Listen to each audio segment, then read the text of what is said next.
Have you written a book and want to get it published? Then now's the time to call Page Publishing at 800-204-6099 and do it immediately. You see, they're looking for authors of all types of books. And unlike most publishers, Page Publishing will take the time to review most of the books submitted to them. And they'll even give you their feedback. And if they like what they read, Page Publishing will get your book into bookstores and for sale online at Amazon, the Apple iTunes Store, and other outlets. They'll handle everything: copyright protection, printing, cover art, publicity, and editing. So if you've written a novel, a children's book, a cookbook, inspirational work, a book of poetry, or biography, and want to get it published, then you need to call Page Publishing and do it immediately. Call 800-204-6099 now for your free author submission kit. Your road to fame and fortune could very well start with this simple phone call. For your free author submission kit, call Page Publishing at 800-204-6099. This is the Page Publishing Book Club. I'm your host, Alice Stockton-Rossini, along with the best engineer in the business, Rob Barrett. How's your summer going, Rob? Good? Good. This is the place to find out how other people manage to do what you want to do, and that is write a book. Maybe your first book, or maybe just one of many books you've already written. We have writers tell us all the time they have stuff they wrote decades ago and finally decide, you know what, I think I'll try and get it published. Our first writer did just that. Judy Ricola tried to write off and on over the years, but it just wasn't working out for her. Then she finds out her father-in-law, whom she never met because he died in the 70s, had the diary of a Japanese soldier that he found in the Philippines during World War II. And suddenly, she was compelled to write A Conscience at War, a Japanese soldier's story. Judy, how did you find out about the diary? Because my husband was put in the family cedar chest, and he got it out and, looked through it and was very intrigued by it. And at one point decided he wanted to see if he could find the family of the soldier and give this back to them. That's what started the whole thing. And then we had the diary translated and learned all these interesting facts about this guy and thought, this would be a really good story. So that's how it came about. I think the reason this is good and printable is because it's such a unique story. I don't think I could write something unless it inspired me, because whenever I've tried it, fell short. What was the most interesting thing that you found out about this guy? The most unusual thing was to find out that he'd been a racing jockey. And that was pretty surprising. And he was in the motor pool, so he wasn't in a combat unit, which I liked because I didn't want to write about war stuff. I just wanted to write about the human side and how he was just a guy who had this great life and then he had to go to war. That's like every soldier's story. It's a very relatable character. He's very likable because he's a little guy. He uses his wits. He never gets in fights because he doesn't have to. Humor. He also makes friends with the Filipino family, which is unusual because they were the occupiers. But we found a picture in there of this little boy on a rocking horse, and he says, "My friend Freddie," he wrote on the back, or someone wrote it, and it was, he had all these pictures of children from newspapers, and we figured he missed his own family, really. That's why he had those in there. I have actually, even though it's a novel, I put a lot of documents and pictures from that back in the back of the book, just to show the authenticity of what I wrote, that everything I wrote about is true. For instance, there were headhunter tribe called the Igorots, and the Igorot people still live in the Philippines. They just don't hunt people anymore, but they actually killed a lot of Japanese during the war. And I have a picture in there of loincloth and bare feet to show that they really existed. But I also do flashbacks to show as he's growing up. We do have contacts because when my husband tried finding this family in '95 and then again in 2005, the last time there was a private investigator who volunteered to find them, and he did find the man's daughter, and she didn't want it. I don't know why, but she just said she didn't want it. So, the government kept trying to say, well, we'll give it to the family if you just send it to us. And he didn't want to do that because, in fact, it turns out they said, oh, yeah, we know who they are, and we'll get it back to them. And then we found out that they didn't know, so that wasn't very credible. So he just said, no, we're not going to give it to the government. We want to find this family and know that it got back to them. So then when she didn't want it, well, that was the end of it. So that was the real story. But we had Fuji TV come here and do the story and put it on, and it was one of their top 5 stories for the year. That's amazing, Judy. Very strange, though, don't you think, that the daughter didn't want her father's diary? But it's a great story. John Paul Nichols wrote poetry from the time he was a kid, and he was a big fan of Twilight Zone. If you remember that, Rod Serling opened up each show, and they were these crazy stories, supernatural experiences, science fiction, horror. You get the idea. It inspired John Paul to write Between Worlds. Welcome to the Page Publishing Book Club, John Paul. Now, this is 4 short stories, right? Some of them based on your personal experience. Well, one part of it there, Reese Solomon and Lublin, has to do with my experience in Germany when I was in the military. I visited some of the concentration camps over there, and it all came back to me after a while, and I decided to put it into a book, I've got, I've got the first one, for example, is Nightmare at Christmas Time. It's about a doll that comes alive. That's an old theme, but I did a different twist to it. And Otto's Half is a takeoff on a little story my grandmother told me a long time ago that I remembered it, and finally, did it. And The Aviator in the short, which is a short one at the end, was the result of a dream recently here. And I usually sleep with a pencil and a piece of paper by the bed. If I have a good dream, I write it down a little bit because I know I'm not going to remember it the next day, And I'm working on a sequel now. But it will all be encased in the cover in the theme of Between Worlds. What's the Between World theme? I'll just read a little passage here, and it'll explain what I mean here. Yet someplace in the back of our minds, we must give credence to the possibility that such things exist. Those are things that we don't know about, things that bother us in our minds here, and they live behind the eyes in an unwilling place, a place safely hid between worlds. The things that we're afraid of are sitting between worlds. So, see, I've been writing off and on, I guess, about 40 years, but nothing, and after so long, you just give up. And then one day I'm sitting there watching TV, and this is just recently, within the last year, and I happened to catch a little bit of Page Publishing's ad there, about 30 seconds of it, enough to get the telephone number. And I have to give, what's his name, Mr. Romer, I think it was, that I talked to first. And he, I guess it was his voice, the encouragement in his voice that said, you can do it. So I went back, after speaking to him, I went back and I got all of these notes and envelopes and all little pieces I've started and so forth. So I had the seeds for the book that I've just published in different bags and so forth. So I had to put them all together on the living room floor in little piles and put it together. And gradually I came up with each story, and I got them out in about 6 months or so. Sometimes it's just the darndest things are just the inspiration we need to move forward, Yeah, just someone to give you the boost and say, hey, you can do it, And I'm pretty well up there in age now. I mean, I'm still healthy and all of that, but it's happening late in life. And I think the next book under Between Worlds, you see, I'm trying to do one sequel after another. And I'm adapting these to stage and screen so they can be used either way. I'm 81 years old. I don't have time to sit down and the clock's ticking, So I don't have time to sit down and write these heavy, long-winded novels, which I would like to do.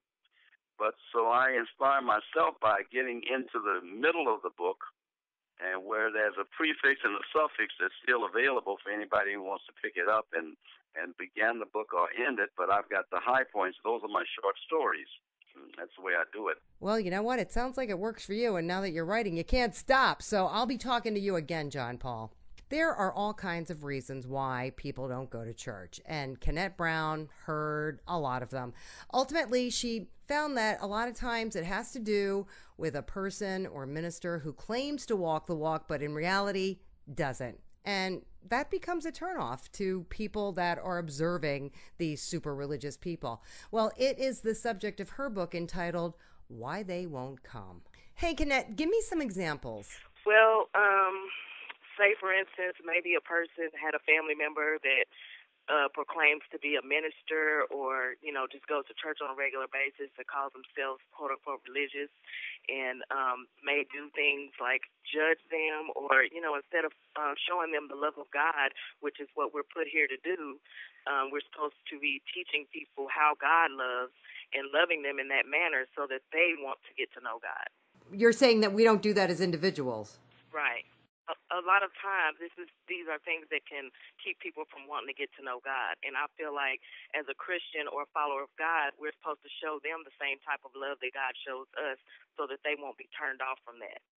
I feel like we can blame the world for doing all these negative things, but I think it's time that we as Christians look within ourselves and find what we're doing that's turning them off. I think organized religion needs to look at what they're doing to turn people off, because they're wondering why people aren't coming to church anymore and filling the pews when, I can speak from my own personal experience. Every pastor that came through our church when I was a child was messed up in one way or another. Pastors are human beings. Churches are organizations like any other organization. I've seen pastors that have done horrible things that have been protected by the church. And that is exactly my point. When I thought of writing this book, I actually was praying about it, and I looked to see if there was anything out there on this. But I think the world's concept of Christians, they think of good and like they can do no wrong. But the truth is that we're humans. And, nobody is without sin. And I think if we grasp that concept as Christians or, as you say, organized religion, and realize that everybody sins in some way, sort of fashion, we can look at people in the world and not judge them. I mean, I think that we should look at it like that. God loves us regardless of what we do, regardless of who you are. He loves everybody. And I think we should be showing that same love to the world so that they'll want to get to know God better. And as far as negative actions, like you said, pastors that you came into contact with doing negative things, I think we need to become conscious of those things so that we're not turning the world off from wanting to get to know God. And forgiving. Exactly. It's a book that once you read it, I think it will allow you to help you become conscious of what you're doing. And I'm saying you, but I feel like this was God's message to me, and I feel like I need to share it with the world. Because seriously, when I prayed about it, it was an eye-opener. I mean, I feel like, okay, God, you're talking to me, because there are things that we can do that just, even a statement or being negative one day, if everybody's watching you, especially when you proclaim to be a follower of God, they hold you to a higher standard. And I think if we're not being positive or showing that love, that, it's easy for them to point and say, oh, no, I don't want to be a part of that. Look at her. Look at how she's acting. Or, they're judging me. I did this in my past. They're not going to accept me when I come into the church. I think we have to be open when people come into the church and, accept them with open arms, because just like I said, everybody sins. Everybody has a past, whether you grew up in church or not. I grew up in church, and there are things that I went through that I feel like made me stronger, not necessarily that I'm proud of, but I feel like it made me a stronger person. And because of what I went through, I can minister to people that have been through that same thing and show them, look, God did this in me. He can do it in you as well. All right, Kenneth. By the way, Kenneth went online to figure out how to write a book because, like most of our authors, she'd never written one before. And then she says she just started writing and prayed for guidance, and now she is on her way. We got to take a quick break, but come right back, and you'll hear a story about what's really going on in America's prisons and about a little boy with a disability who teaches his classmates a very important lesson. This is the Page Publishing Book Club. Attention all authors. Page Publishing is looking for authors. Have you written a book and want to get it published?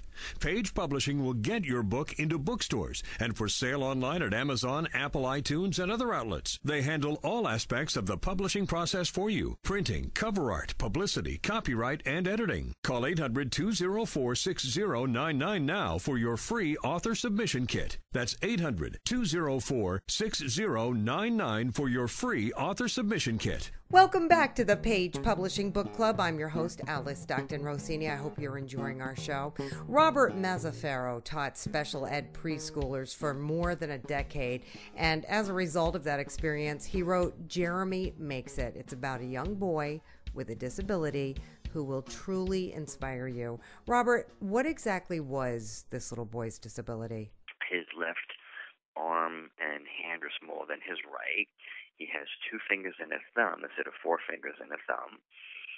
He has an older brother and a younger sister. His parents have raised him pretty much like they do the other 2 kids. He's had home-based services, occupational therapy at home. And now he's going to public school. He's in school, and he's getting teased and bullied, and he doesn't understand why. And well, because the kids see him with a disability, and they don't know how to handle it. The classroom teacher, playground aides, and such try to get involved. The principal talks to kids about it and threatens to call their parents and have, the usual stuff there.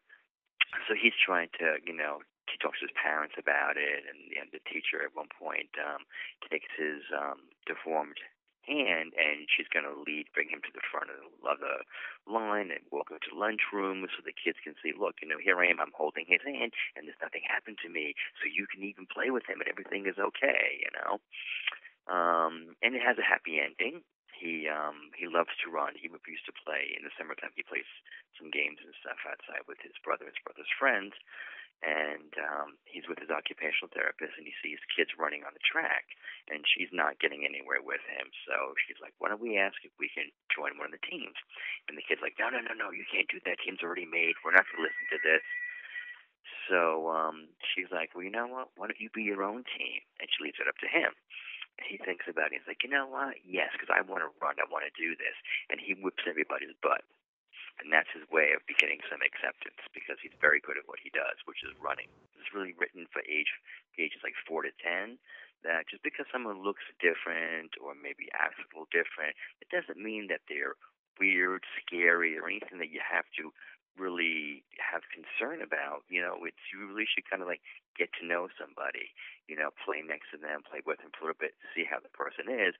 I mean, some people can't help the way they are. That's just the way I came out. That's the way that I was created. And you really shouldn't hold that against somebody because you could be missing out on something very special. It sort of started to form in my head. I started writing notes, and I said, you know what, I'm going to look into doing this. And I had part of it written, and I saw in the local paper where I live that a woman had published a children's book, and she used Page Publishing. So I thought, well, you know what, let me send it to them and see what they think when I get it done. And the whole process took about a year, including with the working with Page with the illustrations and such. But it was like, you know what, as I really enjoyed working with the preschool population, there's just no money in it. So that's why I went back into banking. Not that banking you make a lot of money, but much more than what I was making in preschool. But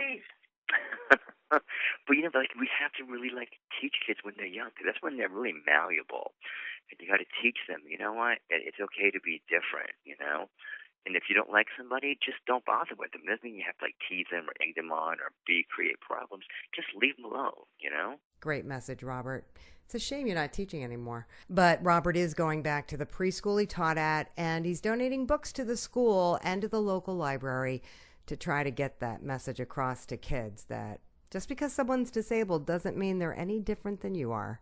All right, how's this for an interesting job? Working with prisoners. Noreen Martin did it for years, and it formed the basis for her book, Handcuffed Hearts. Noreen, exactly what did you do with these inmates? Well, I did a variety of things. First of all, I started out helping them write educational programs because I'm a teacher. And then I ended up working with them personally, helping them get into college, get college degrees, get other educational degrees like a chef's certificate, working with them on papers and information so that they could become counselors, drug counselors, and trauma counselors. How did you end up doing that? First of all, I've been a teacher forever, and my field is special education, so I know where there are needs. But I happened to go to church one night, and the priest said, why don't we get involved helping people who are shut-ins? And at first I thought, well, that's really good. I'm limited on time, but I didn't realize what I could do. And he said, I'm not talking about older people who are shut-ins. I'm talking about people like inmates, the forgotten people. And I sat there and thought about it, and I thought, yeah. And the more I thought about it, the more I realized how much I could actually do as a teacher. So I started looking for inmates that I could write and help with programs and whatever. And at the time, there were a lot of inmates who had ads in newspapers and magazines asking for people to write them, some of them wanting legal help, which I couldn't really give them because financially I wasn't able to help that way, but I could do a lot of other things. And so I wrote to them and I told them that I was a teacher and what I might be able to provide for them. And all of a sudden they started writing back. And I got started that way. Did you see these guys face to face? I saw almost all of them face to face somewhere along the line. And were you able to turn some lives around? Yes, I definitely was. I was with several inmates for the total period of their incarceration. One of the first people that I started to write to asked me if I could help him write a drug program for inmates, to turn inmates around, and I agreed to do it. I didn't know that at the time I was one of 6 people who was doing it. And within 3 months' time, I got a letter from him, and he said, well, all the other 5 people have stopped helping me. How long is it going to be before you stop helping me? And the letter went from a very nice letter to a very angry letter. And at the very end of the letter, he wrote, P.S., in case you haven't guessed by now, I'm black. Now, I, who have taught in the inner city schools and the county schools and the poorest of the poor schools for the whole time of my teaching, took this as a real slap in the face. So I called the prison and I said, I want to see him. And they said, who are you? And I told them, and I said, I've been writing your educational programs. When I said that, they said, okay, fine. So I drove 6 hours away, and I went to the prison, and I waited there for 3 hours before one of the guards convinced him he actually had a visitor, because he had no visitors on his list at all. And he finally came to meet me, and when he walked in the room, he found a lady who was 6'3", looked him straight in the eye, and said to him, I drove all this way to see you, and I've waited here all this time. You sit your butt down and you listen to me, and don't open your mouth until I get done. And he didn't. And several months later, he said to me, I want to tell you something. You are the most intimidating female I have ever met. I'm scared of my mother, but he said, I'm more afraid of you. Well, the whole thing about reaching out to prisoners and helping inmates is the recidivism rate is so ridiculously high. And people just assume that if you go to prison and you wind up in the system, chances are you're never going to get out. You don't know how to get out. Nobody knows how to help you get out. So you really are kind of lost. Well, the problem is that so many of the prisons have taken the money that they have been given for educational programs and put them into buying essentials like beds and blankets and clothing and things like that, that their educational money is down to practically zero. And so if they don't get help from the outside, they really don't have anything. And so it takes a lot of caring people to help turn people around. This man, I was with him for 15 years. He got a college degree. He got a chef's license. He became the chef to the officers' dining room. He was the best cook they had ever had. They didn't want to let him go when it came time to let him go. He got his counseling degree.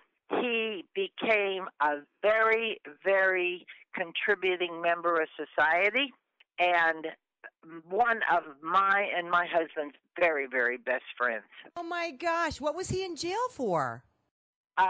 He originally fell asleep in the back of a car, and the people who were driving the car went in and robbed a store, and of course he was with them, so he got picked up as an accomplice.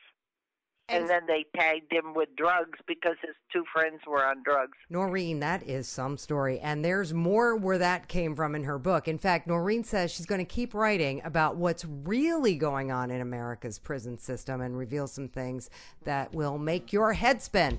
That is all the time we have for tonight. Thank you so much for stopping by. And please don't be disappointed if the Mets are here sometimes. They're doing so well this season. It's really okay. The Page Publishing Book Club will always come back, so you should too. Thank you, Rob. Thank you. Have a great weekend and start writing.